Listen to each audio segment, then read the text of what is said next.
pork steak ala chamba.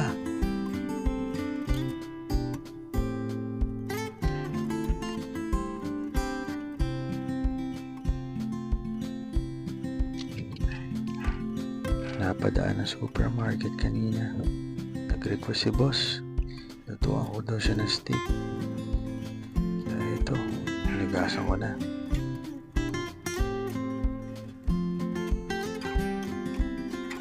Bago ako magsimula, pa-like and subscribe naman sa page natin para mas marami pa akong malutong masasarap na pagkain para sa inyo.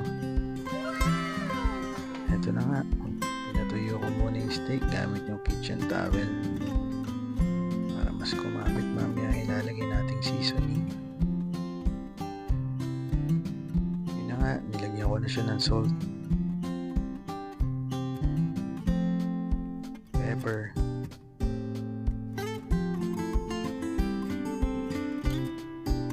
nilagyan ko na rin siya ng paprika. Smoked paprika nga pala yung nilagay ko dyan.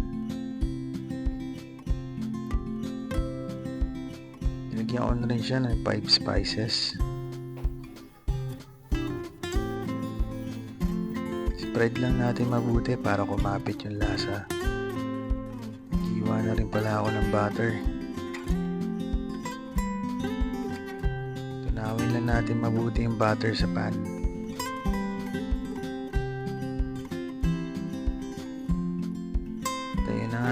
Nilagyan ko na rin ng olive oil. Pwede rin namang ordinary oil, depende na sa inyo yan.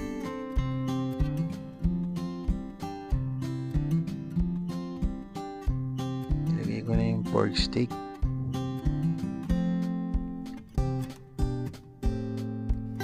Alagaan nyo lang siya sa baliktad para hindi siya masunog. Medium heat lang.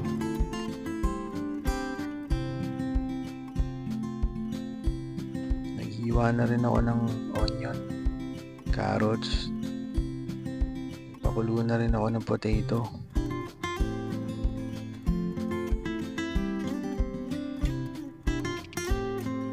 Well done nga pala ang request ni boss, kaya niluto ko mabuti yung steak. Pwede rin namang rare or medium rare, depende na sa inyo yan, kung anong gusto nyo. Yun na nga, ganda ng kulay. Sakto lang yung pagkakaluto natin. Yan, hiniwa ko na yung potato na pinakuluan natin kanina.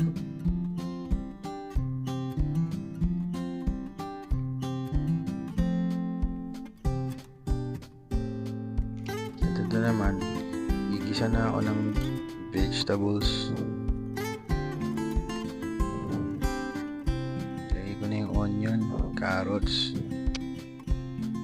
na rin yung string beans. Lagyan ko ng konting salt. Ginisa ko na rin sila sa butter.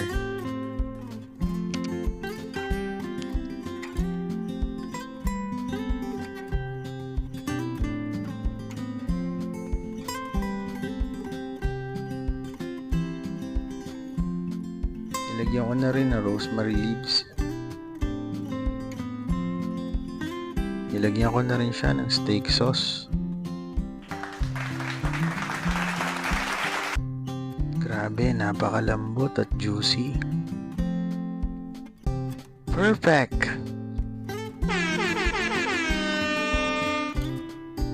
Rapsandoy!